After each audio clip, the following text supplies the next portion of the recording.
IAS IPS અધિકારીઓના પોતાના plot છે, પોતાની ભાગીદારીની હોટલો છે। આવનારા દિવસોમાં કેવડિયાના લોકોને સાથે રાખીને એવી તમામ લોકોને અમે ખુલ્લા પાડીશું। આદિવાસીઓની જમીન શ્રી સરકાર કરી અને મંત્રી તંત્રીઓ અને આઈપીએસ લોકોના નામે કરીને પધરાવી દીધી છે। Kevadia colony statue of unity ખાતે ફરી એક વખત આદિવાસી સમાજના એ લોકોની જમીન એ અધિકારીઓ લઈ ગયા હોવાના આક્ષેપો સાથે આદિવાસી સમાજ મેદાને છે અને હવે એ તેમની સાથે ધારાસભ્ય ચૈતર વસાવા પણ આક્રોશ સાથે જોડાયા છે।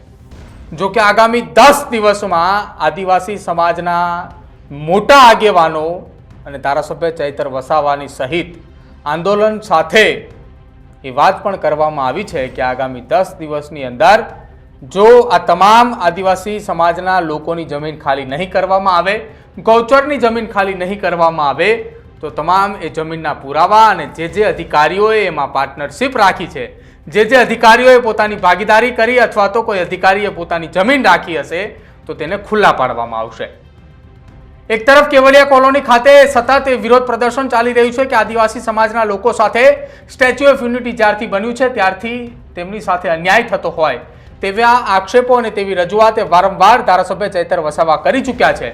જો કે હવે ધારાસભ્ય ચૈતર વસાવાએ કેવડિયા કોલોની ખાતે ચાલી રહેલા બાંધકામની સામે પણ આક્ષેપો કરી રહ્યા છે કે આ જે જગ્યા ઉપર બાંધકામો થઈ રહ્યા છે અથવા થઈ ગયા છે એ તમામ બાંધકામો એ ગૌચરની જમીન છે અથવા તો સરકારી જમીન ઉપર આ પ્રકારનું ગેરકાયદેસર બાંધકામ કરવામાં આવ્યું છે।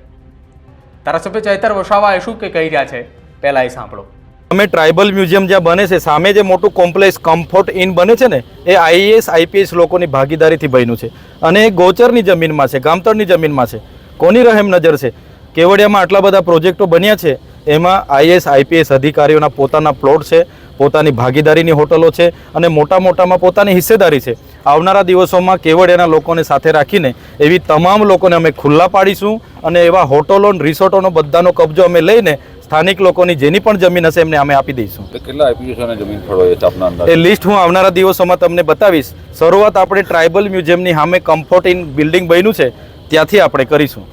સરકારે જે તે વખતે નીનામાં કલેક્ટર હતા એણે આદિવાસીઓની જમીન શ્રી સરકાર કરી અને મંત્રી તંત્રીઓ અને આઈપીએસ લોકોના નામે કરીને પધરાવી દીધી છે। પણ એ કલેક્ટર બી જ્યાં હશે ત્યાં અમે એકવાર સંશોધનમાં નીચે ઉતરીશું તો એને પણ બહાર કાઢીશું। તો કેવડિયા કોલોની ખાતે જે કમ્ફર્ટ ઇનની જગ્યા ઉપર જે આખી બિલ્ડિંગ ખડકી દેવામાં આવી છે, જે કમ્ફર્ટ ઇન નાલની બિલ્ડિંગ જે આખી બનાવવામાં આવી છે એ જગ્યા એ ચૈતર વસાવાનું એવું કહેવું છે કે આ જગ્યા એ ગેરકાયદેસર પચાવી પાડી લેવામાં આવી છે। જો કે આ જગ્યા પરત લેવા માટે હવે આંદોલન કરીશું।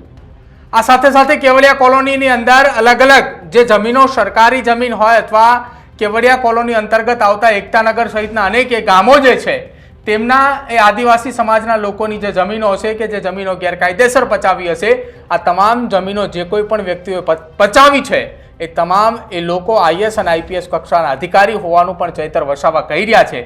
જો કે આગામી 10 દિવસની અંદર ધારાસભ્ય ચૈતર વસાવા આખા એ મામલે મસ્ત મોટું કૌભાંડ બહાર લાવવાની તૈયારીમાં જોવા મળી રહ્યા છે। તેવામાં હવે ફફડાટ પણ જોવા મળી રહ્યો છે આઈપીએસ અને આઈએસ અધિકારીઓની અંદર કે જેમને એ જગ્યા ત્યાં ખરેખર પચાવી છે કે કેમ તેને લઈને પણ અનેક ચર્ચાઓ છે।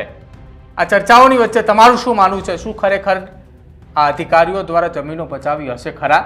અને શું આગામી 10 દિવસની અંદર ધારાસભ્ય ચૈતર વસાવા એ તમામ લોકોની જમીન પરત અપાવી શકશે ખરા? અને એકતાનગર કેવડિયા કોલોની ખાતે કયા પ્રકારનું આંદોલન થવા જઈ રહ્યું છે જો આપ જાણતા હોય તો જરૂરથી અમારા કમેન્ટ સેક્શનની અંદર જણાવજો। જોતા રહેજો ન્યૂઝરૂમ। નમસ્કાર।